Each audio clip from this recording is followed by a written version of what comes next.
Muito bom dia, estimados ouvintes da Rádio Mindset. Sejam muito bem-vindos a mais uma edição do programa Tom do Board. Como sempre, é um prazer enorme estar aqui convosco para falarmos sobre temas ligados à boa governação, à liderança, à ética empresarial e à gestão de risco. Quem vos apresenta o programa sou eu, Tatiana Mongo, e hoje iremos falar sobre um pilar essencial da governação corporativa. Vamos falar sobre os conselhos fiscais.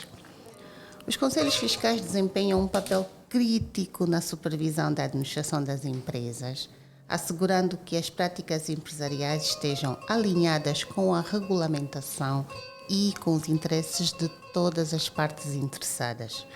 No entanto, muitas vezes os conselhos fiscais enfrentam desafios na implementação efetiva do seu papel. Como garantir então que eles vão além do mero cumprimento formal de normas? Como transformar a teoria em ações concretas que realmente fortaleçam a governação corporativa? E é sobre isto que vamos falar hoje. E para esta conversa, tenho aqui o enorme prazer de receber um convidado que tem uma experiência de peso no setor da auditoria e fiscalização financeira. O Dr. Rodrigo Rivas. Muito bom dia, Rodrigo. Bom dia a todos. Seja bem-vindo. O Rodrigo é licenciado em Economia pela Universidade Católica e certificado como revisor oficial de contas em Portugal. Tem mais de 15 anos de experiência no setor financeiro e possui um profundo conhecimento da legislação e regulamentação aplicável tanto em Portugal como em Angola. Tem uma vasta experiência e expertise nas áreas de contabilidade, auditoria e gestão de riscos. E hoje aqui o Rodrigo vai trazer insights valiosos para a ação prática que os conselhos fiscais têm para garantir uma boa governação. E também temos aqui no estúdio a Leila Amar na assistência, o Eduardo que está aqui a liderar a técnica, temos aqui a nossa equipe de audiovisual e, por favor, não esqueçam de seguir as redes sociais da Rádio Mindset, Rádio Mindset 5 no Instagram, o nosso canal do YouTube, os nossos programas estão lá disponíveis, podem ir ver os que já passaram. Andamos aqui numa onda de surfar a governação corporativa, já falamos sobre aspectos muito interessantes, não se esqueçam de ver o canal da Rádio Mindset no YouTube, Rádio Mindset, sigam-nos, por favor, ponham likes nos vídeos, partilhem com os vossos amigos. E para a nossa abertura, vamos aqui para uma música muito especial que foi escolhida pelo Rodrigo. O Rodrigo, quer explicar o que é escolher essa música? Esta primeira música escolhi para fazermos aqui um balanço entre Portugal e aqui um bocadinho a África, e então é aqui uma música nova que trouxe para conhecerem. Oh, boa! Então vamos para a nossa fundação musical. As vossas experiências para as redes sociais da Rádio Mindset, Rádio Mindset 5 no Instagram, e temos também o nosso contacto do WhatsApp, 931-992715, 931-992715. E antes de começar aqui a minha conversa com o Rodrigo, queria enviar aqui um cumprimento especial para um dos nossos ouvintes, o Celso Paiva, que diz que gostou muito da escolha musical do Rodrigo. Boa! Obrigada pela audiência, Celso. Fica até o fim, por favor. E, Rodrigo, para começarmos, pode então explicar aqui aos nossos ouvintes o que é um conselho fiscal? Sim. Primeiro, bom dia a quem já se juntou e não ouviu a parte inicial. Acima de tudo, temos que ver que o Conselho Fiscal é mais um dos órgãos sociais, não é? E aqui, durante os vários episódios, têm falado aqui de vários órgãos, por isso temos o mais conhecido, penso que seja a parte da administração ou gerência, não é? Dependendo do tipo de entidade. Depois temos a Comissão Executiva, que propriamente faz, não é? Principalmente nos órgãos ou nas entidades que sejam sociedades anónimas, não é? Tem a parte do board, não é? Do Conselho de Administração. Depois tem ainda a parte da Administração Executiva e depois tem estes órgãos de fiscalização, que pode ser um Conselho Fiscal ou um Fiscal Único ou outra entidade que no fundo faça isto da fiscalização. E o que é então a fiscalização de uma entidade. É quando, em nome do acionista, ou seja, um órgão que é também escolhido pelos acionistas, fazem a parte de supervisão ou a parte da fiscalização da administração. Então, começa-se a pensar se o próprio administrador não está a abusar, no fundo, da sua posição dominante da empresa, se não há um conluio, muitas vezes, entre os próprios administradores, que ponham em causa, comecem a pensar mais em si do que propriamente na empresa que estão ali a gerir. E então há um conselho fiscal, não é, que fiscaliza as ações dos administradores com o intuito de garantir que eles estão alinhados com o objetivo principal da empresa. E aí poderá ser muito diversificado, não é? Temos empresas que são para o lucro, não é? Ou a maioria delas, mas depois temos outras, parte social, parte de dinamização, as próprias empresas públicas, por isso em muitas delas temos estes órgãos que no fundo garantem para o acionista ou para o detentor daquela empresa que ele está a fazer o que é suposto e o que é para isso que foi feita aquela empresa e muitas vezes às vezes também por próprio cansaço dos acionistas ou pelo próprio desleixo que se esquecem ou que é importante ter aqui um órgão que lhes faça lembrar qual é que é o objetivo da empresa numa ótica diária ou mensal, no fundo, rotineira, periódica, que vai se reunindo com este Conselho Fiscal para os lembrar e para também fazer algumas perguntas difíceis. Porque quando pensamos, por exemplo, tanto nos acionistas ou nos detentores da empresa, estamos a falar que eles reúnem 2, 3 vezes, não é? A nível dos órgãos sociais, para fazer, no fundo, as suas também análises. Estes órgãos é para fazermos uma coisa mais periódica e mais contínua ao longo do ano e não só uma coisa para se fazer uma vez ao final do ano. Certo. E quais são as principais funções de um Conselho Fiscal? Isso aí depende muito, no fundo, do tipo de empresa, não é? Por exemplo, temos aqui, sabemos que em Angola o que está mais desenvolvido, sem dúvida, é o mercado financeiro, não é? E até a própria entrada na Bolsa, por isso temos aqui vários tipos de entidade. Aí, claramente, o cumprimento tem até um cumprimento muito rigoroso das próprias funções que estão bem definidas, não é? E por isso têm que se pronunciar sobre um conjunto de operações a posteriori ou até alguns casos antes de fazer o tipo de operação. Eles têm que ser consultados com o intuito de dar também o seu parecer sobre aquele tipo de operações. Depois temos tipos de operações que acarretam mais risco, como é o caso de operações com partes relacionadas, e que aí também é chamado muitas vezes o Conselho Fiscal para dar a sua opinião se aquelas operações foram feitas em condições normais de mercado, e por isso também eles têm que se pronunciar, porque sendo, no fundo, um órgão independente da administração, dá aqui no fundo, uma chega, uma opinião independente que promova, no fundo, uma à vontade por parte dos acionistas, por parte dos detentores do capital, que a empresa continua a operar conforme eles definiram nos estatutos da empresa, no organograma da empresa, e que não há por parte da administração também aqui algum abuso da sua situação e que por isso acarrece aqui em muitos casos da opinião deste órgão independente. E como é que são compostos os conselhos fiscais? Também depende. A maioria das empresas angolanas, a maioria tem três membros, seguidos com 2 suplentes. Dentro dos membros, diríamos, efetivos, temos o presidente, seguido de 2 vogais.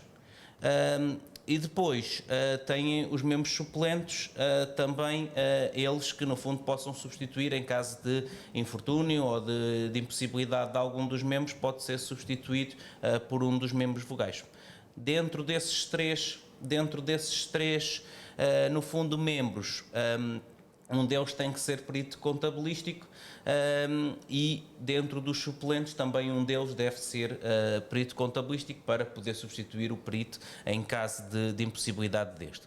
Por isso, depois, a nível dos conselhos fiscais, a nível de empresas também, são sempre em nome individual, mas podem estar em representação de empresas. Por isso, tanto a CIUS também é, onde eu sou diretor da auditoria, também é, em alguns casos, presidente de conselhos fiscais, depois, no fundo, representado por um dos peritos da CIS nesse conselho fiscal. Por isso, depende depois muito de empresa para empresa, mas na maioria dos casos são sempre 3 membros que dão aqui resposta a estes cargos, e eu prefiro, por acaso, esta orientação e não como em alguns casos um fiscal único. Isso é só um membro e depois ele também não sente tanta independência porque não tem aquele efeito de grupo, não é? E de análise conjunta que muitas vezes é importante, porque o que pretendemos muitas vezes no fundo, nestes grupos é ter alguém mais da parte económica, mas também ter alguém mais da parte da fiscalidade, ou ter mais alguém, por exemplo, um advogado da parte jurídica para analisar isso, e é no fundo da junção destas competências diversificadas também, como das próprias administrações também têm essas diversificações, que nos permite analisar diferentes operações e diferentes perspectivas da mesma operação e depois chegarmos, no fundo, a um entendimento ou não, não é? Por isso é que também, sendo número ímpar, permite haver ali alguém que não esteja em concordância, mas depois fazermos o parecer que, no fundo, em nome do Conselho Fiscal, indique o que é que consideramos como os pontos positivos ou negativos daquela operação que nós estamos a analisar. E quem é que nomeia o Conselho Fiscal? O Conselho Fiscal é nomeado, por exemplo, no caso das sociedades anónimas, pela própria Assembleia de Acionistas ou Assembleia Geral de Acionistas, e o que pretende é mesmo ser o próprio acionista ou o conjunto de acionistas que, no fundo, define, neste caso, por exemplo, 3 nomes que considera que possa representar neste efeito de fiscalização dos administradores, das principais operações e também, no caso específico, por exemplo, das entidades bancárias, das seguradoras, tem um conjunto ainda maior também de pareceres que têm que fazer, como é o caso da análise do próprio controle interno, a análise do branqueamento de capitais, que também carece de parecer anual por parte do Conselho Fiscal. Mas agora, qual é a relevância de ter um Conselho Fiscal? Eu penso que a relevância é, à partida, se a gente pensasse assim bem, seria, de facto, não estão ali a fazer nada, não é? No sentido de não estarem a fazer tarefas executivas. Mas dão um conforto principalmente ao acionista que, de facto, aqueles que também foram nomeados por ele para fazer parte da administração não tomam uma postura, diria, de abuso daquela posição de poder e que ele só poderia depois saber mais tarde, no final do ano, quando apresentassem contas, e assim tem alguém nomeado também que pode e deve fazer um acompanhamento periódico da empresa que ele está nomeado e por isso deve fazer esse acompanhamento e garantir que ao longo do ano que os acionistas estão a ter a sua empresa salvaguardada das posturas e das tomadas de decisões por parte dos administradores. Penso que acima de tudo o que é importante é mesmo que, apesar de em algumas empresas não estar definido ou ainda não estar definido o papel do Conselho Fiscal, que eles garantam este acompanhamento periódico e não deixar só para o final do ano, porque se fosse só para fazer ao final do ano, o próprio acionista dentro da Assembleia de Sócios ou da Assembleia de Acionistas poderia fazer, não é? Por isso só faz sentido de facto haver este órgão se for um acompanhamento periódico ao longo do ano, participando nas reuniões de administração para que for convidado, fazendo no fundo questões aos próprios administradores, perguntando, vendo o comportamento da empresa, analisando as principais variações, fazendo perguntas, tentando perceber o que é que levou àquelas situações e acima de tudo, não deixar-se contaminar no fundo, porque acho que muitas vezes é o mais difícil, estando dentro do ano todo ali a perceber o que é que a empresa está a fazer e para onde é que está a ir, também não se contaminar no sentido de querer também dar a sua opinião ou querer também participar nestas decisões. Isso penso que é o mais difícil, é ter este balanço entre estar no fundo no dia a dia ou estar periodicamente na empresa para perceber bem e para conseguir acompanhar, e por outro lado também conseguir manter-se no fundo independente e sem participar no processo de decisão. Mas na prática, como é que isso funciona? Como é que o Conselho Fiscal faz essa supervisão, desde práticas contábeis até controlos internos? Como é que na prática isso acontece? Depende muito do tipo no fundo, de organização. Se pensarmos, por exemplo, num banco, ele próprio também já tem as funções de controle, não é? As funções de controle muitas vezes reportam fora da Comissão Executiva, não é? Reportam ao Conselho de Administração diretamente ou a um membro não executivo. Mas depois fica esse administrador também está, no fundo, dentro do Conselho de Administração e não tem o poder, no fundo, de comunicar diretamente com o acionista, não é? Porque também faz ele parte de um órgão e, no fundo, não é um órgão independente da administração, porque também os administradores executivos estão dentro do Conselho de Administração. Então, o objetivo é funcionar como quase um canal de comunicação, podendo fazer também questões diretas, tanto à área de auditoria interna, à área do compliance, à área de risco, e tentar também perceber bem estas análises, tentar compreender quais é que são os riscos que a empresa está sujeita e, com isso, poder-se posicionar com o intuito do que é que eu vou fazer e o que é que eu devo analisar melhor. E com isso, depois, podemos fazer um conjunto de procedimentos ou pedir à auditoria interna para fazer também algum procedimento, ou pedir a outros auditores fora que façam depois também alguns procedimentos consoante aqueles níveis de risco ou aquelas situações que eu identifiquei de algum indício que alguma coisa está menos certa e, no fundo, decorrente desses indícios eu posso promover um conjunto de iniciativas com o objetivo primário de, quando o acionista me perguntar, eu estar confortável que realmente aquela situação está sob controle. E quais são os principais desafios que os membros do Conselho Fiscal enfrentam no âmbito das suas funções? Pensando, por exemplo, neste exemplo que estava a dizer de termos 3 membros, não é? Eu acho que o primeiro desafio é sempre, no fundo, alinharmos entre pessoas muito diferentes, não é? Porque o acionista, quando nomeia 3 pessoas para o Conselho Fiscal, o objetivo é não nomear, por exemplo, 3 auditores. Raramente somos 3 auditores que estão a fazer o papel de Conselho Fiscal, porque a nossa análise muitas vezes é uma análise financeira, uma análise de risco, e é uma diferente de uma análise jurídica ou uma análise de qualquer, depende do tipo de entidade. E, por isso, nós sendo nomeados para o Conselho Fiscal, muitas vezes damos a trabalhar com pessoas que nunca trabalhámos, não é? Ou que nunca tivemos este desafio que é trabalhar junto e definimos em conjunto o que é que e darmos um parecer em conjunto, não é? Isso é bastante desafiador, e chegarmos ali a um entendimento de qual é que é a nossa postura, a nossa posição, depois de passar esse primeiro desafio, não é? Que é trabalhar em conjunto. Acho que é sempre, em todas as profissões, o trabalho em equipa é sempre uma primeira barreira, no sentido de estarmos alinhados e de estarmos todos a fazer bem e a fazer em conjunto e não cada um por si. E quando ultrapassamos isto, eu penso que o desafio é mesmo aquele, é o balanço entre como é que é a nossa postura enquanto Conselho Fiscal, esta definição, porque se calhar em 3 pessoas que estão no Conselho Fiscal, umas gostam de estar lá todos os dias e depois já se confundem com a administração, e outros gostam de só ir 3 em 3 meses.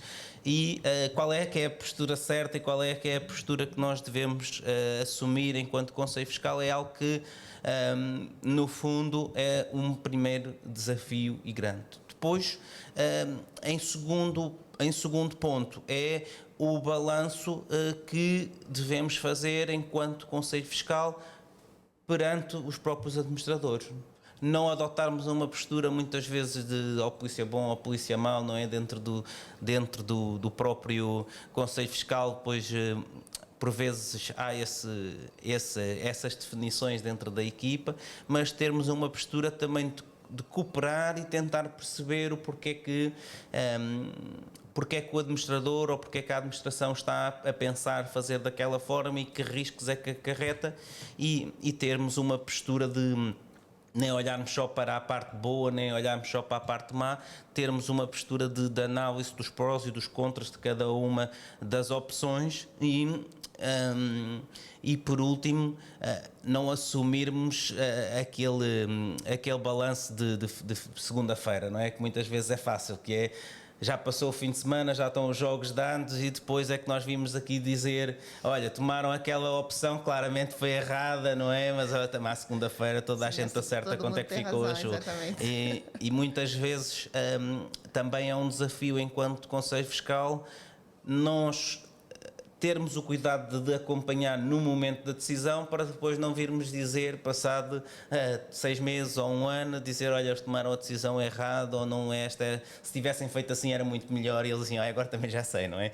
Porque se já formos tão depois fazer esta própria análise, toda a gente já sabe se a opção foi certa ou errada. Mas agora, nós já tivemos cá um convidado que falou sobre a função do administrador independente. Não se confunde o papel do Conselho Fiscal com o papel do administrador independente? Eu penso que não, porque a nível da administração, a administração o que é que tem? Tem administradores executivos, tem administradores não executivos. Dentro dos administradores não executivos, particularmente em casos como os bancos, seguradoras e afins, em que na maioria deles têm no fundo um acionista, diria, maioritário ou com grande exposição, com grande percentagem, têm essa figura do administrador independente. E o que é que garante? Garante que não está preocupado no fundo com a posição de todos os acionistas em específico, mas é uma análise para proteger o quê? Para proteger os acionistas que são tão acionistas como o maioritário, mas que têm uma posição menor e que por isso não podem, muitas vezes, nomear administradores da sua confiança, não é? E então o que é que lhe garante? Garante que os administradores não pensam só, não na empresa como um todo, mas na empresa daquele acionista ou daquele grupo económico que o detém. Por isso, são papéis bastante diferentes. Enquanto o Conselho Fiscal no final do dia não está preocupado com nenhum acionista, não está preocupado com a empresa, o administrador independente tem aqui uma voz quase de proteção dos acionistas mais pequenos, com o intuito de não ficar só moldado a um modo de pensar ou ao modo de pensar do acionista maioritário. Isto é muito importante. Agora, principalmente, quando vemos que a Bolsa está aí a começar, não é? Já temos entidades na Bolsa, já temos 2 bancos em Bolsa e que a exposição bolsista é muito pequena, não é? Em Angola. Por isso estão a representar cada um que compra e pode comprar, entra no seu banco online e pode comprar ações, não é? Ou em qualquer corretora e quando compra a ação, depois diz, olha, comprei, mas afinal sou detentor do quê? Se não há ninguém que eu possa, no fundo, me proteger, se eu comprei 10.000 ações, 1.000 ações, 50 ações. E é, no fundo, neste papel do administrador independente que se vê esses pequenos acionistas representados mesmo a nível da administração. Mas e em termos de supervisão da atividade, porque, como disse, o setor financeiro acaba por estar um bocadinho mais desenvolvido e vai estabelecendo ali algumas obrigações muito específicas de supervisão e também dá um peso, de uma responsabilidade maior, não é? E até às vezes dá medo de assumir algumas funções deste tipo porque tem ali um peso acrescido. Não se confunde um bocadinho entre aquilo que o Conselho Fiscal tem que fazer e aquilo que um administrador independente faz, ou até, por exemplo, uma própria auditoria? Não creio. São funções bastante diferentes, não é? Ou seja, temos o administrador independente, como disse, está preocupado mais com os acionistas que não sejam, no fundo, que não tenham uma posição dominante. Certo. Temos o Conselho Fiscal que está preocupado com o cumprimento, no fundo, dos acionistas da função a que nomearam os administradores e garantir que eles estão a cumprir para aquilo que foram definidos e só aquilo que estão definidos, e também não, no fundo, não extravassam muitas vezes as suas próprias funções, e que garantem que perguntam aos acionistas a opinião, por exemplo, para casos de grandes investimentos, para casos de grandes operações. E o caso do auditor externo, não é? O auditor interno, também muitas vezes essa confusão entre a auditoria interna e a auditoria externa. O auditor externo, maioritariamente, está preocupado. Temos vários relatórios, não é? Nós emitimos um conjunto de relatórios. Temos o relatório de auditoria às contas, não é? Ou seja, uma análise independente, que o que nós aí vamos ver é se as demonstrações financeiras, se os números da empresa estão materialmente corretos, não é? Ou seja, define um grau de materialidade, um valor, e a partir do qual eu vou ver se os números, tendo em conta aquele nível de erro que eu estou a contar, se as situações que eu vou identificando ficam abaixo desse valor, desse nível de risco, e que por isso eu posso dizer que se as contas estão corretas ou incorretas na sua globalidade. Depois temos também outras análises enquanto auditor externo, específicas na área do controle interno, na área do compliance, na área de branqueamento de capitais, que também é muito em voga, e todos os papéis de cada um dos órgãos estão bem definidos, e que por isso não há aqui um sobrecarregar ou um duplicar de funções. Temos que ter em conta que, por exemplo, o Conselho Fiscal, apesar de ser um órgão com vários, já vimos aqui, com vários membros, nenhum deles pode ser dependente, não é? Por isso nenhum deles pode ter ali um conceito de exclusividade. E por isso não tem o tempo todo para estar a analisar e para estar a documentar. Serve muitas vezes também, até agora com o desenvolvimento, como sabe, dos comitês de auditoria, também nos comitês de auditoria, como uma voz, no fundo, dos próprios acionistas, como uma voz de fora, que permita sensibilizar e validar o próprio auditor externo, o trabalho que ele desempenhou. E é aqui um trabalho de parceria com o objetivo único, que é, no caso das contas, ter as contas o melhor possível e que representem o melhor possível. No caso do controle interno, temos um controle interno eficaz e eficiente para também salvaguardar eventuais riscos para a própria empresa. E depois, todos os restos, eu acho que é sempre deste trabalho em parceria, trabalho em equipa, e discussões, não é? Muitas vezes que leva aqui a uma maior sinergia entre os vários órgãos e os vários envolvidos e intervenientes nesta própria tarefa árdua, que é a supervisão e a análise de tanta gente, não é? Mas podem surgir conflitos deste Claro, ainda bem, não é? Que tipo de conflitos é que podem surgir? Eu acho que o conflito ou a discórdia de opinião é algo que é bom, não é? Acima de tudo. Primeiro que tudo, porque quando nós discordamos, ou que mesmo depois, imagino que a Tatiana já viu alguma coisa, se calhar se outra pessoa for analisar o mesmo, se for mesmo analisar, é capaz de encontrar mais uma coisinha, mais outra para melhorar, não é? Por isso, se formos com esse intuito de discórdia, mas não por discordar, mas porque assim se calhar fica melhor e a gente podermos conversar, penso que seja algo bom, não é? E a mim surpreende nos casos, por exemplo, que sou auditor externo ou que sou do Conselho Fiscal, por isso depende muito qual é que é a minha posição, se ficarmos sempre em concordância, não é? Se não tivermos ali nenhum ponto ou levantarem-me um tema, por exemplo, se eu fui auditor externo, já fiz a minha análise, reunimos periodicamente também com o Conselho Fiscal. É estranho se ele não me levantar um tema ou uma preocupação que se calhar ainda não pensei, ou que se calhar vou ver melhor, não é?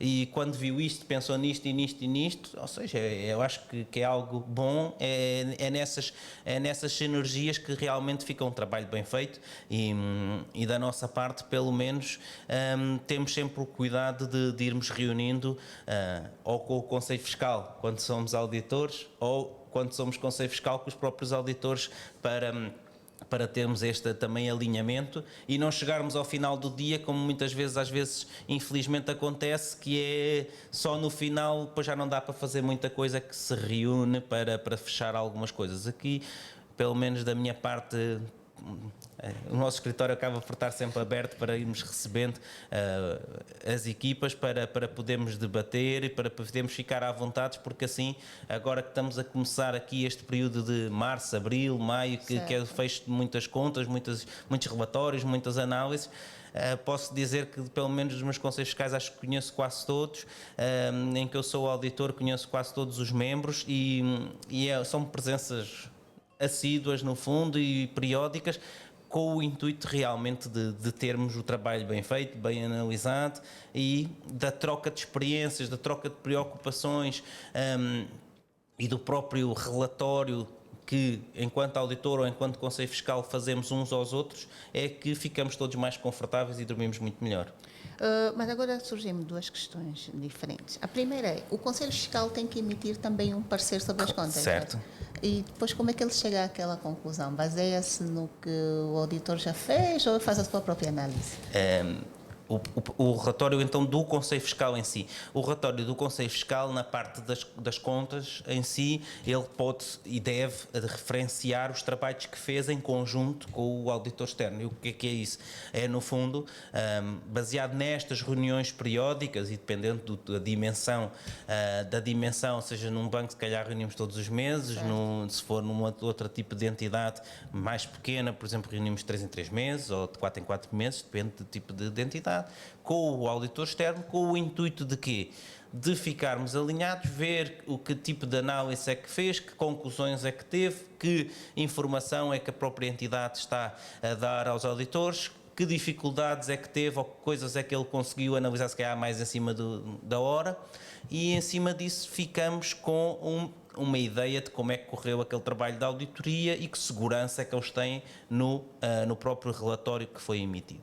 Com base no relatório que foi emitido, porque é importante nunca esquecer a ordem, e isso é também para não confundir, ou seja, a administração é que é responsável das contas, faz a aprovação, depois é o auditor externo que se pronuncia sobre as contas aprovadas da administração e só no final é que vem ao Conselho Fiscal, que dá também o seu parecer. E o que é que dá o seu parecer? Não só das contas, mas também da própria organização e da própria postura dos administradores, se no seu entender também não fizeram algo, no fundo, ilegal ou contra algum regulamento que também a entidade seja sujeita. Isso é algo acima do próprio auditor que só se pronuncia sobre as contas, não é?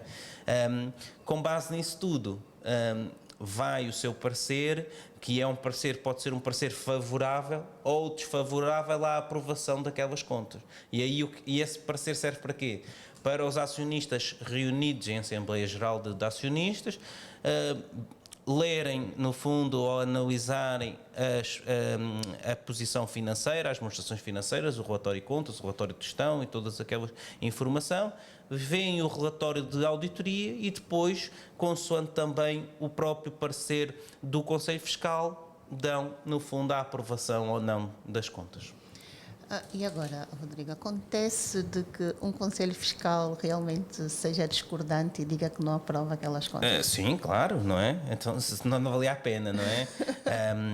Muitas vezes, ou seja, do próprio trabalho, por exemplo, imagino do trabalho de auditoria, não é? Ou seja, reúne com o auditor externo e o próprio auditor externo também diz, ou já emitiu o relatório e vai ali dar ou uma escusa de opinião, no caso extremo, não é? Ou uma opinião adversa, ou tem um conjunto de reservas às contas que, no fundo, cria bastantes dúvidas se aquela posição financeira possa ser dada como a posição verdadeira daquelas contas, ou apropriada e verdadeira, não é? Estes dois nomes que são bastante importantes. E enquanto Conselho Fiscal, se estiver numa situação de desconfiança, no fundo, que não tem, que aquela informação ou aquela posição financeira não apresenta de forma apropriada e verdadeira a situação da empresa, deve dar um parecer desfavorável com o intuito de quê? Não é dizer que está mal e avançar para a próxima, é de facto dar a hipótese de voltar atrás, de fazer melhor, de ver onde é que tiveram, se calhar, situações em que a prova que tinham da auditoria ou a prova que tinham dos movimentos que fizeram não era tão suficiente e apropriada, com o intuito de ficar melhor feito, não é? E dar também um conforto extra ao acionista. E isso acontece muitas vezes com o intuito de quê? De se calhar... em vez de aprovarmos já as contas dia 1 de Abril, dizer assim, olha, as contas ainda não estão prontas, ainda há aqui algo que possamos analisar melhor e dar aqui algum tempo para a própria administração ter mais... ir analisar outra vez o tema com o intuito de ficar melhor feito. Isso aqui numa primeira fase. Depois, numa segunda fase, realmente, como é o caso, muitas vezes acontece, por exemplo, substituições repentinas de administrações, pode dar-se o caso de facto não termos a certeza e não termos todas as certezas que realmente aquela é a informação mais certa ou mais fiável e ficarmos, por isso, darmos um parecer desfavorável e não é mesmo voltar da área e vai ficar com um parecer desfavorável. Mas, no entanto, muitas empresas encaram os conselhos fiscais como uma mera formalidade, né? E como é que nós mudamos isto? Como é que se muda essa mentalidade? Eu acho que acima de tudo há sempre a maneira de fazer, é como a auditoria, não é? Nós, enquanto auditores, a maioria das entidades que somos nomeados é por imposição, não é? Precisam de um auditor. Podemos assumir, olha, já que tem que ter auditoria que sirva para alguma coisa, ou podemos dizer, façam lá só aí o mínimo ou o essencial para dizerem que são os auditores, já que é obrigatório. Eu penso que já que temos que ter auditoria, como temos que ter conselho fiscal, que sirva para alguma coisa e que faça e que dê, no fundo, esta segurança aos acionistas. Claro que funciona muitas vezes em algumas empresas, se calhar até com menos literacia financeira, com menos experiência, funciona um bocadinho como a porta de casa, não é? A gente tem lá uma porta qualquer, se calhar aquilo nem fecha bem, até ao dia em que somos, no fundo, acontece algum infortúnio e depois a gente diz, devia ter tido melhor, agora não vou comprar esta porta, vou comprar 2 ou 3 e uma tranca nova e aqui uma data de conjunto de situações para me dar aqui uma maior segurança, mas é isso que já vamos tarde em muitas situações e as empresas, fruto desse desleixo, no fundo, da escolha do próprio Conselho Fiscal, dos próprios membros, não fazem o seu papel e por isso depois quando acontece alguma situação o acionista vai dizer, se calhar tinha escolhido mal. Por isso é que, para não deixar isso acontecer, em alguns casos o Conselho Fiscal não só carece, no fundo, de nomeação por parte dos acionistas, como carece também da parte dos próprios reguladores, nos casos dos bancos, dos seguradores, da CMC, carece que eles próprios também façam uma análise de fit and proper, assim uma coisa, assim um estrangeirismo bem difícil, que o que é? É analisar se a pessoa ou no fundo o órgão que foi definido, por exemplo, ao Conselho Fiscal, se tem as competências necessárias, os conhecimentos necessários para poder desempenhar estas funções. E aí sim nós temos sentido aqui nos últimos anos uma pressão bastante grande por parte dos supervisores dentro das instituições financeiras bancárias, não bancárias, em eles poderem escolher não o amigo que vai ali fazer o Conselho Fiscal só para aparecer e assinar depois lá no final do ano os relatórios devidos, mas de facto pessoas que saibam o que estão a fazer, que conheçam o que têm para fazer e que depois por isso promovam esta segurança adicional que de facto é tão importante nas empresas. Boa. E hoje aqui a nossa conversa é sobre a ação dos conselhos fiscais e temos aqui no estúdio o nosso especialista, o Dr. Rodrigo Ribas. Vamos agora para um breve intervalo e voltamos dentro de alguns minutos. E já voltamos do nosso breve intervalo com uma Uma música bem boa, sim senhora. Obrigada pela escolha, Rodrigo. É para animarmos aqui amanhã. É verdade, é verdade. E gostaria de lembrar aqui aos nossos ouvintes que podem enviar as vossas questões, os vossos comentários para as redes sociais da Rádio Mindset. Temos o nosso contacto no WhatsApp 931 992 715 931 992 715. E eu vou fazer aqui uma pergunta um bocadinho provocadora ao Rodrigo. O Rodrigo já disse aqui que é auditor.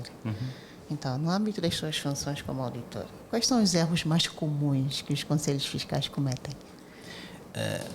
O auditor não tem como papel analisar o Conselho Fiscal, sim, não é? Temos que, no fundo, enquanto auditor externo, neste caso, não é? O nosso papel é analisar mesmo as demonstrações financeiras que são aprovadas para a administração, não é? E o que é que muitas vezes acontece, ou penso que seja o erro mais comum, é nós, como temos uma visão de fora, que no fundo carece de irmos falar às várias capelinhas, no fundo vamos à área comercial, depois vamos ao armazém, vamos à área de operações, vamos à área de contabilidade, vamos à área da fiscalidade. Muitas vezes o que é que acontece é esta falta de, principalmente quanto maior for a instituição ou maior for a empresa, de troca de ideias, de troca de cuidado que eu fiz a operação no último dia, cuidado que eu fiz isto, e a pessoa da contabilidade muitas vezes não tem como registar uma operação se ainda não teve acesso à informação, se ainda não sabe que o fornecedor lhe mandou a fatura, se calhar para uma outra área, ainda demora um tempo a fazer o próprio registro, e muitas vezes é isso que sentimos que é a falta de alinhamento ou de toda a gente ter a mesma informação, porque nós vivemos nesta era que muitos dizem que já passou da informação, mas hoje em dia nós conseguimos saber de tudo facilmente, mas é difícil conseguirmos acompanhar tanta coisa.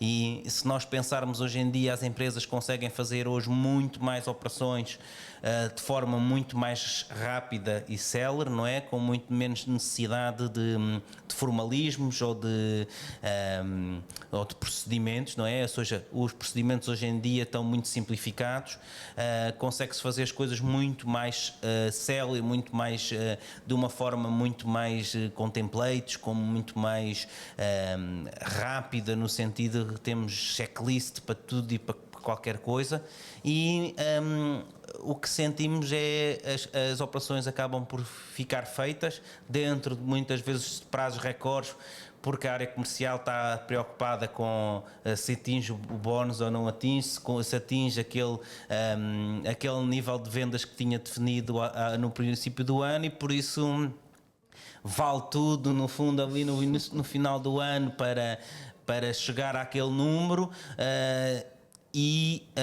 Depois o registro contabilístico que de fazer, imaginem, 10, 20, podemos pôr 1000, milhões, tanto faz, de operações, é diferente depois se eu nos últimos dias, porque estou ali na corrida contra o bónus ou contra o objetivo que defini, se faço 5 vezes mais, 3 vezes mais, ou seja, põe-se uma pressão muito grande e claramente depois tudo o que vem depois das operações fica se calhar um bocadinho coxo, e é nessas dificuldades que o auditor no fundo aparece para dizer, olha, não foi só isto, ainda foi mais isto e isto e isto, e cuidado que assinaram aquele contrato, ainda não sabia, ou aquele contrato prevê isto e isto. E isso é algo muito frequente,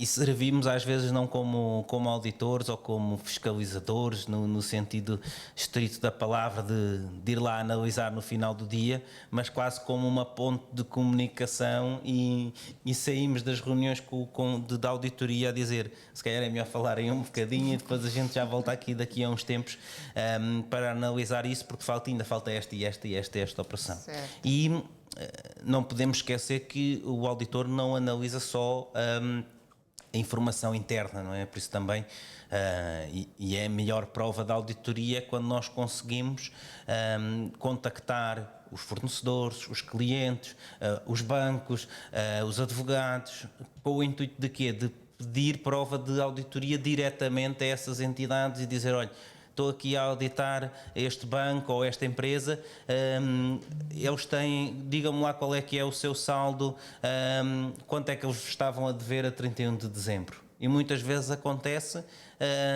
deles próprios que também fizeram ali o fecho também à pressa do outro lado, o fornecedor, por exemplo, e dizer assim, o meu saldo é 100, mas eu aqui na empresa só tinha 70. Ele dizer, mas eu passei-me aqui uma fatura no último dia de 30 que já mandei ou mandei ontem. E quanto mais perto a empresa tende a fechar-se, as empresas que já emitiram relatórios de auditoria, não é? Estamos no início de março. Por isso, as que tendem a fechar mais rápido e também com mais pressão, o auditor tem tendência a encontrar mais situações que ainda não possam estar bem documentadas ou com a totalidade da informação ou com a informação que depois de eu fazer alguns procedimentos acabo por descobrir. Temos aqui algumas perguntas dos nossos ouvintes. Obrigado, primeiro que tudo, estarem aí a ouvirem no sentido. Espero que escolha as mais fáceis.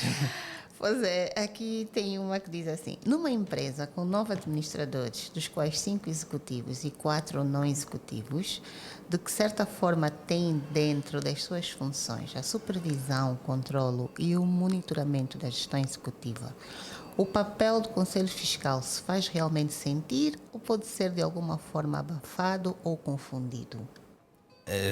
Claramente, quanto maior também é a estrutura da administração, não é? Quanto maior também é a envolvência da administração, mais tendência temos em confundir os papéis ou naquelas empresas mais pequenas em que o Conselho Fiscal assume também algumas funções, porque nem todos têm administradores não independentes,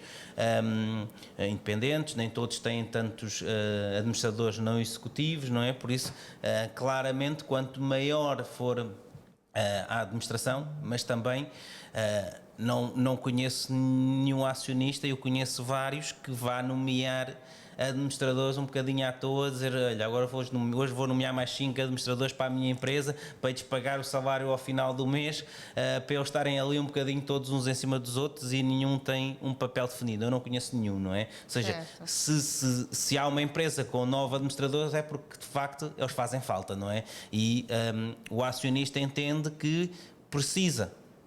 O Conselho Fiscal é obrigatório, não é? E por isso ele entende que, de facto, não só o Conselho Fiscal, que mais uma vez saliente, é um órgão independente e que por isso não está totalmente exclusivo daquela empresa ou daquele banco e por isso muitas vezes nomeia-se a administração para, principalmente na parte dos administradores não executivos e independentes, para também apoiar as análises que o Conselho Fiscal entende necessário. Ou seja, vamos imaginar que eu tenho que eu entendo como Conselho Fiscal que devo fazer uma análise específica da auditoria interna ou contratar outros auditores para fazer uma análise específica a um tipo de operações, a um tipo de movimentos que a entidade fez. Muitas vezes não é o próprio Conselho Fiscal que depois no dia a dia está a acompanhar aquela análise que está a ser feita. Então, o que é feito? É nomeado um administrador, neste caso não executivo, que possa desempenhar essas funções também do dia a dia, de fazer também a análise de qual então o auditor que vamos escolher para fazer esta análise que o Conselho Fiscal está a pedir, qual é o âmbito de detalhado daquele tipo de operações, que operações estamos a falar, ou seja, fazer depois uma análise do dia a dia, porque de facto os administradores, na sua maioria, estão lá todos os dias, é esse o seu trabalho, no fundo, de fazer esta análise, esse acompanhamento das atividades do dia a dia. E não podemos esquecer também do efeito do follow-up, que é muito importante. Ou seja, eu, enquanto Conselho Fiscal, posso chegar depois à conclusão, estarmos aqui, imagina eu e a Tatiana, somos aqui o Conselho Fiscal de uma entidade qualquer e dizer assim, olha, estávamos preocupados de facto com aqui as operações, por exemplo, de lavagem de dinheiro ou com uma operação de branqueamento de capitais, de compliance. Mas nós já tivemos a ver, pedimos aquela auditoria e de facto agora estamos mais confortáveis e de facto aqui não houve aqui nenhuma situação. Mas depois no dia da manhã, passado um mês, passado 6 meses, alguém tem que continuar a fazer no fundo esse acompanhamento para que nós podemos nos preocupar com outros assuntos, não estamos sempre a ver o mesmo, por isso, enquanto Conselho Fiscal, muitas vezes também depois dentro dos comitês de auditoria, que cada vez sejam, felizmente, cada vez são mais frequentes, também depois podermos definir tarefas dos elementos que lá estão no dia a dia, tanto para as equipas de auditoria como para as equipas de compliance, para a equipa de risco, dizer assim, nós estávamos preocupados com isso, fizemos aquela análise externa e de facto concluímos que, ou até concluímos que havia ali algumas oportunidades de melhoria. Então agora este administrador com esta equipa fica responsável de fazer o acompanhamento, fazer a implementação das medidas corretivas que foram aqui decididas, porque não pode ser o Conselho Fiscal a implementar nada, não é? Por isso tem que haver também alguém que esteja nesses comitês de auditoria, que saiba a fundo o que é que foi a situação identificada e que possa ser uma situação de risco alto, mas também pode ser uma situação de risco baixo, não é? E que depois digo, olha, ficas então responsável de, junto da equipa, garantir que isso fica bem implementado. E outra questão que tem aqui é, fora do setor bancário, o Conselho Fiscal, nos outros setores, como por exemplo a aviação civil, possuem a mesma relevância? Eu diria que podem ter até mais relevância, não é? Vamos imaginar uma entidade pequena, até pode ser uma entidade familiar, não é? Muitas vezes o que é que tem? Vamos imaginar uma família que tenha 3 ou 4 pessoas que criaram uma empresa, ou 2 ou 3, e que se calhar, entretanto, já não têm condições, ou já não lá trabalham, ou só trabalham dessa própria família, só trabalham metade dos membros, outro só é o pai ou o primo que lá teve também alguns valores. O Conselho Fiscal, nesses casos, eu penso que ainda possa ser mais importante, com o intuito de quê? De garantir que os que lá ficaram, não é? Porque dentro da administração depois não estão todos os acionistas representados, dizer assim, como no final do dia, dizer assim, olha, como é que está, como é que eu tenho a certeza que o meu primo, o meu vizinho, criámos aqui a empresa, está a fazer aquilo de acordo com os estatutos que nós definimos e com o propósito que nós definimos para a empresa, ou se ele não está, criou outra empresa que está aqui a fazer alguma aproveitamento daquela situação só porque ele é que ficou como administrador, não é? E acho que ainda é mais importante com o intuito de termos alguém que qualquer acionista possa pedir e possa pedir aqui também, olha, o que é que vocês fizeram, analisaram sobre isto e isto e isto. E nas empresas públicas? Nas empresas públicas é a mesma coisa, não é? Porque a empresa pública não tem o acionista presente, isso é certinho, não é? Certo. Ou seja, o acionista que somos todos, não é? Não está lá no dia a dia a ver o que é que os administradores estão a fazer, o que é que eles estão a fazer, ou o governador, ou o que seja, não é? E por isso, nas empresas públicas nós não temos o papel do voto, não é? Que é, quando as coisas são de todos, nós temos sempre o papel de votar, se entendermos que eles não estão a fazer como a gente achava, podemos votar noutros diferentes. Aqui nas empresas públicas não temos isso.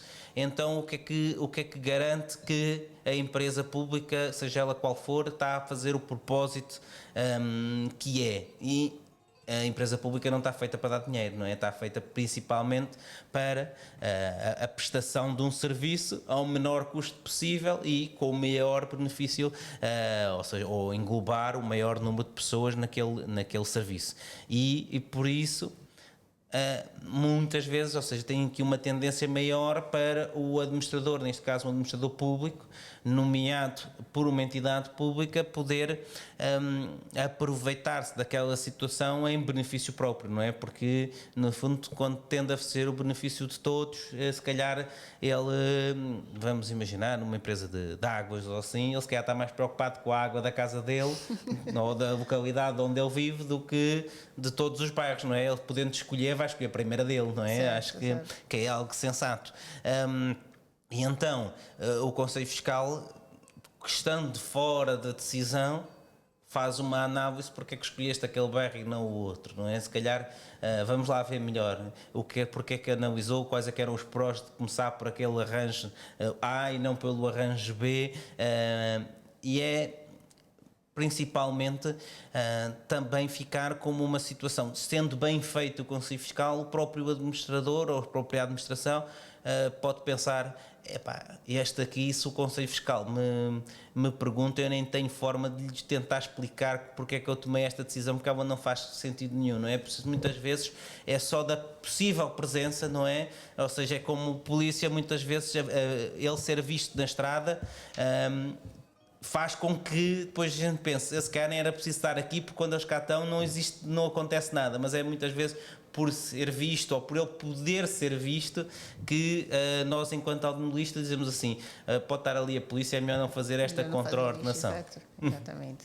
E quais são as ferramentas técnicas que os conselhos fiscais podem usar para melhorar a eficácia dos seus processos de auditoria e supervisão? Eu, acima de tudo, enquanto Conselho Fiscal temos que ter sempre uma postura, uma mente aberta no sentido de fazer muitas perguntas, não é? No sentido de tentar saber e tentar questionar o porquê que determinada operação aconteceu, tentar perceber as análises também que foram feitas e depois pedir a própria informação, a pedir as atas da administração, pedir as análises que foram feitas, pedir os estudos que foram produzidos.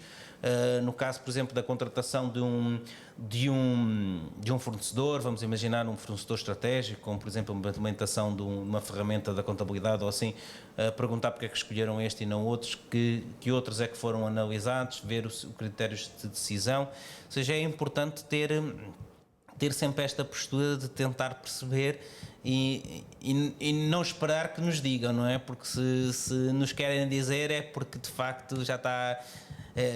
aquela peça já está bem treinada, não é? Só temos que ir ver aquilo que não é logo dito numa primeira fase e que envolve aqui muitas perguntas. E como é que se garante o acesso à informação relevante? Não pode haver aqui resistência à entrega da informação? Estamos sempre salvaguardados, no fundo, enquanto Conselho Fiscal, porque é um órgão social, não é? E por isso tem acesso à informação e em qualquer caso, se não tiver, também ele pode incluir, no fundo, no seu parecer e chamar a atenção aos acionistas que lhe diga assim, cuidado que eu também tinha pedido esta e esta informação e só me facultaram esta ou aquela que eu pedi o contrato com o prestador de serviços tal e não me fizeram chegar. E por isso também ser algo que genericamente também tem uma maior acessibilidade por parte da administração, que vê ali também alguém que está a fazer o seu papel, que foi nomeado igualmente com a administração pelo acionista e que por isso estão ali em pontos semelhantes, no sentido de não é superior ao outro, que muitas vezes acontece, por exemplo, um auditor interno ou assim, porque ele também está abaixo da administração, não é? Por isso não comunica diretamente com o acionista Mas o Conselho Fiscal tem autonomia depois para ir diretamente a estas áreas, como, por exemplo, a auditoria interna ou outros departamentos, e ir lá diretamente buscar a informação? Cada vez mais através dos comitês de auditoria, ou seja, o Conselho Fiscal dentro dos comitês de auditoria ou os comitês de auditoria e controle interno, não é? Os CACIs, eles... podem perguntar diretamente a opinião ao auditor interno, perguntar o que é que analisaram, o que é que viram e assim também ficar com uma segurança melhor do que é que foi feito. Ok. E em termos de competências, que competências é que devem ter os membros dos conselhos fiscais? Eu, acima de tudo, principalmente como eu defendo este órgão, não unipessoal, mas um órgão que seja de pelo menos 3 elementos, penso que o melhor sempre neste caso é ser, e pelo menos nos que eu presido, eu tento fazer isso, não é? Em conjunto com o acionista, escolhermos pessoas que no fundo abranjam e que tenham competências diversificadas, com o objetivo de podermos analisar o maior número de coisas específicas, não é? Podemos pensar numa empresa de telecomunicações, a complexidade que é a parte das contas, depois a parte dos sistemas em si, e se só formos pessoas de contas não vamos perceber nada da parte de engenharia, da parte das telecomunicações em si. Por isso e depois se não tivermos também um advogado ou alguém jurídico que possa analisar essa parte, fica também difícil analisar algumas, por exemplo, processos judiciais, reclamações, que muitas vezes envolvem as entidades, e por isso é desta partilha e ter este mente de podermos trabalhar em equipa com diversos, cada um com as suas competências e especialidades, mas acho que a única coisa que todos que temos que ter é a capacidade de ouvir o outro, e perceber qual é que é a sua área, no fundo, de influência ou de maior conhecimento, para depois conseguir explicando facilmente, aqui como estamos aqui numa pequena conversa, certo, com os restos dos membros, poder explicar a eles quais é que são as preocupações que têm ao analisar a sua área.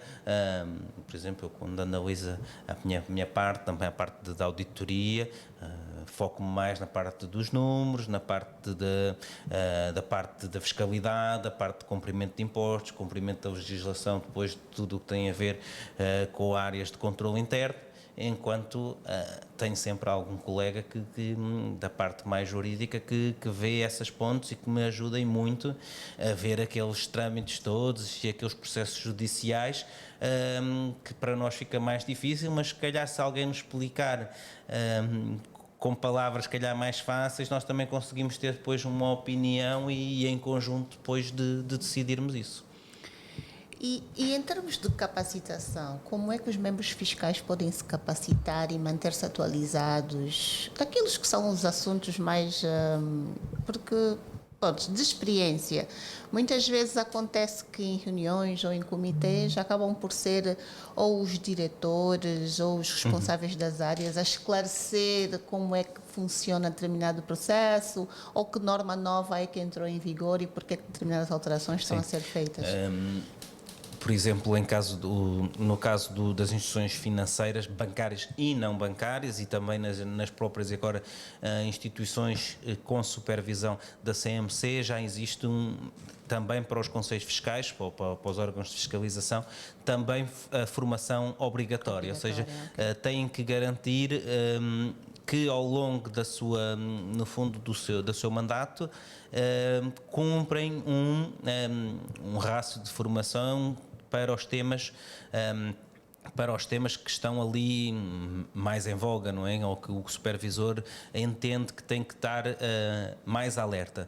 Mas, de facto, é um desafio nós podermos acompanhar uma entidade, seja ela qual for, porque as equipas, os diretores, os coordenadores de área, muitas vezes têm o dia todo para estar a analisar aquela situação.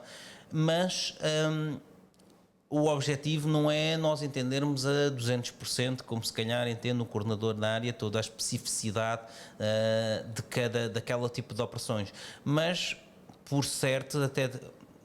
por ser algo que não é suposto fazer alguém sem experiência, sem as competências necessárias, por isso é tão importante esta questão do fit and proper, porque se nós já temos no fundo uma sensibilidade para o tema, se fomos também aceitos por parte do supervisor para fazer aquele papel, nós então temos que, consoante a nossa experiência na área e naquele setor, ter também uma postura de entendimento daquele tipo de operação, e se para algum caso algum conceito fiscal entenda que, por exemplo, a empresa está a fazer algo bastante diferente ou bastante novo, ele próprio também pode exigir, no fundo, que lhe seja dada a formação adequada para ele também se poder pronunciar sobre aquele tipo de operação, e acho que não é, acho que até a própria empresa se sente contente se estiver a fazer algo tão diferente ou tão desafiador que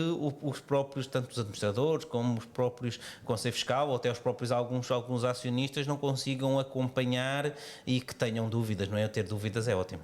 Certo. E falou também sobre os responsáveis diretores estarem ali o tempo todo e estarem disponíveis para aquilo e os membros do Conselho Fiscal não. Como é que se encontra esse equilíbrio em termos de disponibilidade? Como é que nós conseguimos dizer que o membro fiscal é disponível? Sim, assim, em cima de tudo, e acho que em parte bem, a nível do Conselho Fiscal, quem assina são todos os membros, não é? Ou seja, eu não posso dizer enquanto Conselho Fiscal que alguma área ou alguma situação não esteja no meu controle, porque eu também vou ter que assinar aquele parecer, não é? E por isso dá uma responsabilidade individual a cada um que analisou aquela situação e que está com um parecer favorável ou desfavorável para aquela situação. E o que é que isso me garante? Que o próprio, sendo um bom profissional, não é? Isso também, o próprio acionista é que tem esse papel de escolher bons profissionais para salvaguardar-se, não é? Para se proteger, e por isso acredito que o acionista vai escolher o melhor possível os seus representantes a nível dos órgãos de fiscalização. E, consoante isso, o que é que nós vamos conseguir garantir? Que se eu vou ter que assinar em como dou um parecer favorável ou desfavorável, então eu vou ter que ter a minha análise efetuada, não é? A minha opinião tem que estar fechada, e por isso eu preciso de mais tempo. No fundo eu tenho que arranjar e tenho que garantir que consigo acompanhar todas as entidades que estou nomeado, tanto neste caso para Conselho Fiscal. E agora, curiosidade, se calhar os nossos ouvintes podem ter pensado nisto. Em quantos conselhos fiscais, afinal, uma pessoa pode estar? Existe alguma incompatibilidade em ser membro de um conselho fiscal? Não, existe incompatibilidade, primeiro. Como disse, primeiro temos aqui diferentes abordagens. Uma coisa é serem entidades que precisem de ser, que o próprio supervisor faz aquele free-end próprio, e aí temos formulários bastante extensos, iguais aos que os próprios administradores têm que preencher, e acredito que até sejam algo mais difíceis de preencher, porque o administrador, a maioria, não tem muitos cargos, não é? É só administrador de uma ou outra entidade dentro do mesmo grupo económico, enquanto o Conselho Fiscal pode ter vários, e deve ter, não é? Porque, por exemplo, enquanto revisor oficial de contas, tenho as empresas que eu faço auditoria, tenho as empresas enquanto eu sou revisor dentro, ou perito, não é? Aqui em Angola, em que sou membro do Conselho Fiscal, e por isso nós temos que dar a lista completa das empresas que nós fazemos. Algumas são públicas, outras não, mas ao supervisor damos esta lista com o intuito de ele próprio também fazer essa análise enquanto supervisor, e muitas vezes nos chamam com o intuito de perceberem que tipo de entidades é que são aquelas, ou nos ligam com o intuito de perceber que tipo de entidades são aquelas e se nós de facto ainda temos disponibilidade para poder ficar com mais aquele Conselho Fiscal. E isso vai depender depois da complexidade dos conselhos fiscais e de que tempo é que precisamos para fazer cada um deles. Mas isso não há aqui um impedimento de fazer 10 ou 20 ou 100, porque dependendo do tipo de entidade, se for um banco sistémico, carece que vá lá 2 ou 3 dias por semana, ou que esteja a fazer coisas todas as semanas sobre aquilo, e por isso se calhar já não posso ter 2 ou 3 de bancos sistémicos, mas posso se calhar ter 20 entidades pequenas, familiares, se calhar, e aí se não há uma questão, não é uma questão numérica, agora cada um sabe quanto tempo é que pode dispor para fazer aquilo, e sendo uma responsabilidade e um órgão social em que a pessoa assina nominalmente, também tem que ter a consciência se vai poder desempenhar ou não um bom papel. Certo. E agora temos aqui mais algumas perguntas dos nossos À ouvintes vontade. e uma delas até bem instigadora. Em caso de detecção de situações de corrupção por parte da auditoria, nesse caso, acho que a entidade externa que vai detectar, não pode o Conselho Fiscal ser responsabilizado? Responsabilizado por não ter detectado. Certo. Sim, depende no fundo do que é que da situação em concreto, não é? Se foi alguma situação em que o Conselho Fiscal, vamos imaginar que teve informação ou até analisou aquela informação e não reportou adequadamente aos acionistas daquela situação ou uma situação de fraude que ele tenha detectado, ou seja, claramente pode ser responsabilizado judicialmente, não é? E até ter a arcar aqui no fundo com as consequências do desempenho inadequado da função, neste caso de um órgão social para que ele estava nomeado. E a outra pergunta é mais pessoal. Gostaria de perguntar ao Rodrigo Ribas quando é que, com todo o seu conhecimento e capacidade, vem para Portugal para estar à frente de uma grande empresa de sucesso? E já agora para estar perto do seu afilhado Hugo Nunes. Então, um abraço ao Hugo. O Hugo é o pai do meu afilhado, nasceu há pouco tempo. Estive lá agora com ele a semana passada. E acima de tudo, a gente tem sempre este desafio que é estar fora, mas acabamos por nos perguntar muitas vezes isso. Eu sinto-me bem aqui em Angola, mas de facto acho que um dia irei voltar, se calhar não para liderar nenhuma empresa, mas para fazer o que eu sei fazer melhor, que é a auditoria, e por isso sempre estes órgãos de fiscalização e acompanhar e rever as decisões que são tomadas muitas vezes por outros.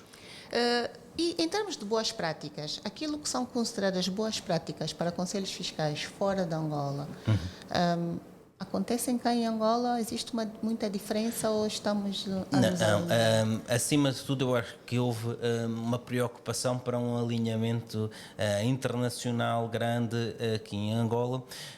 No caso das instituições financeiras ainda, eu estou cá desde 2011, ainda me lembro do que era estar na primeira vez que entramos na lista cinzenta e das melhorias que foram feitas em todos os órgãos, nos órgãos de fiscalização, na própria governação ou estrutura governativa das instituições financeiras, e esse exemplo tem sido seguido assim um bocadinho à força pelo resto das entidades, e não existe ainda agora mais, quando nós vermos que podemos ligar qualquer noticiário de qualquer país do mundo e se calhar metade das notícias são as mesmas, não é? Ou seja, estamos num mundo globalizado, tivemos a situação da pandemia, agora temos os efeitos da guerra um bocadinho por todo o mundo, que nos afeta aqui em Angola diariamente as nossas decisões, e não poderemos ter aqui uma coisa que em Angola é diferente, ou que vamos fazer aqui, isto aqui faz à maneira angolana.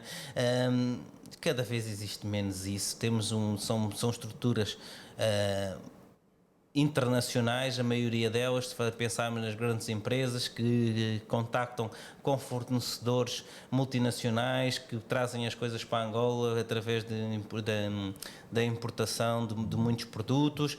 Temos cada vez mais entidades que também têm a exportação de bens, a lidação com empresas internacionais, a escolha muitas vezes dos próprios acionistas, também eles internacionais, com dinheiro que vem de fora, e que por isso o acionista, quando vai a escolher o Conselho Fiscal, quando vai escolher os administradores, quando vai escolher os auditores, não tem uma preocupação, ou não tem só uma preocupação de como é que se faz aqui em Angola, tem uma preocupação: porque é que eu vou investir em Angola e não vou investir noutro país do mundo? Será que os meus bens, os meus investimentos estão tão salvaguardados em Angola como estão em qualquer parte do mundo?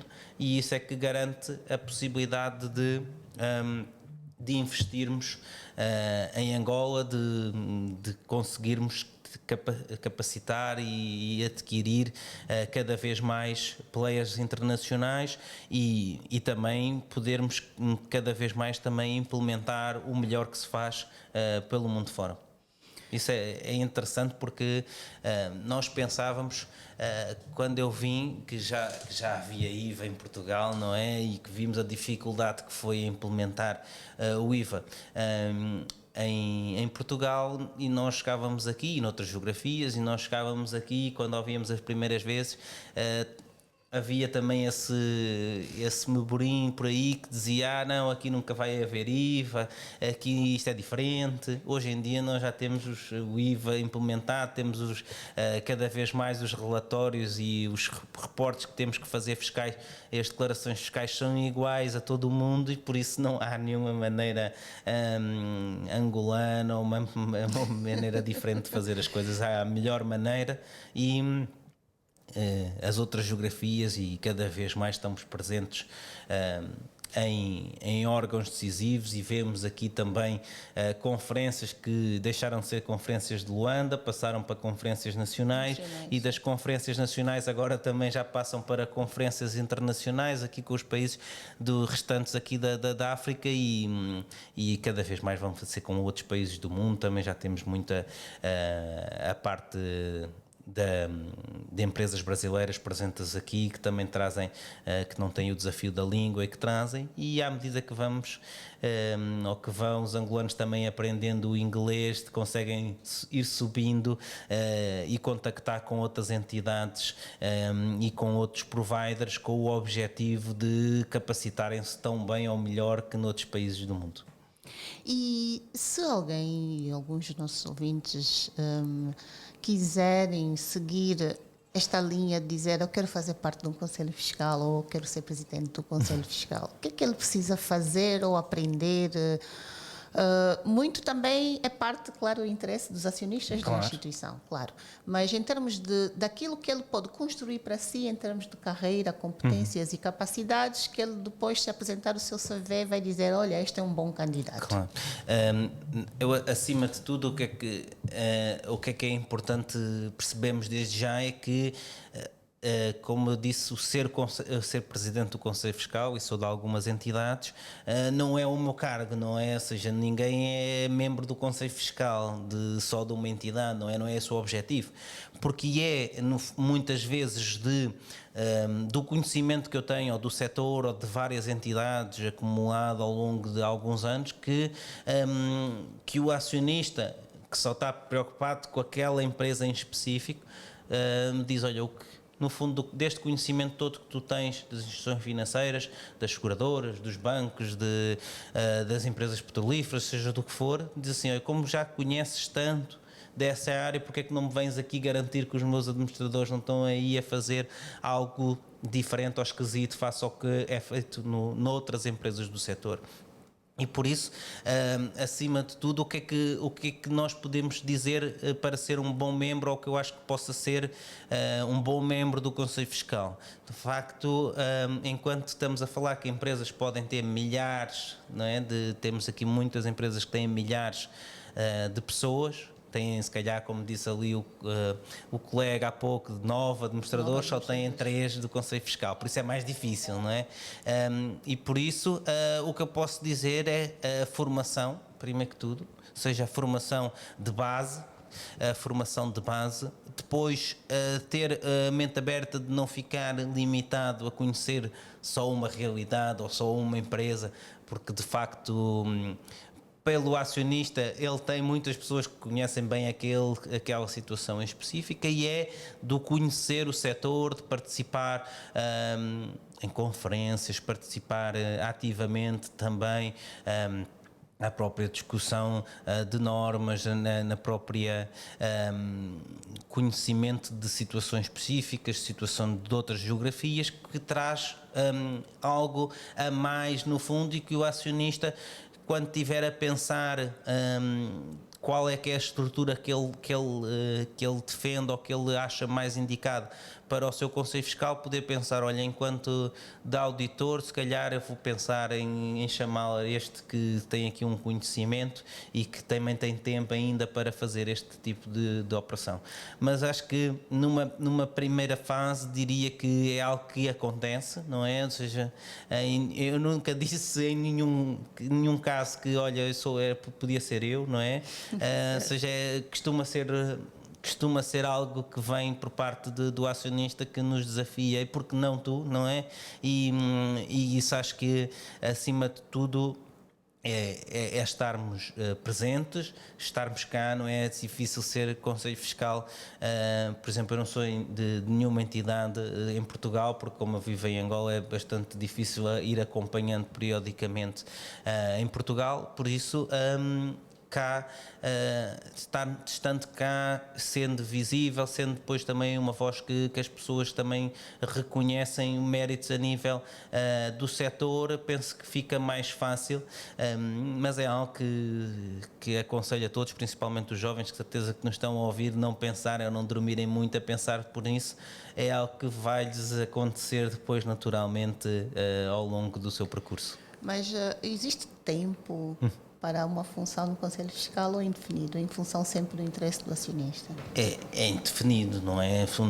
Não é em função do acionista, no fundo é em função do próprio membro do Conselho Fiscal, porque ele é que vai assinar e tem que ter a confiança que está a fazer um bom trabalho, porque senão, como dissemos e bem, ele pode ser chamado, no fundo, à atenção que se calhar não está a analisar com o rigor e com a exigência necessária. E por isso cada um tem o seu nível, no fundo, de sensibilidade, de risco também, e acredito que consoante esse risco e também o próprio conhecimento que tem, não é? Ou seja, de certeza que os meus colegas que já são Conselho Fiscal há muito mais tempo que eu e que têm um conhecimento muito mais aprofundado que eu, se calhar têm mais facilidade e que precisam de menos tempo, e quem ainda não tem isso tem que se esforçar mais. É assim em todo o mundo, não é? Ou seja, cada um tem que avaliar o seu conhecimento do tema em questão, não é? Se calhar, imagino nos Conselhos Fiscal que eu faço parte e que tenho um advogado, quando é a parte das contas, ele gasta muito mais tempo do que eu a analisar as contas,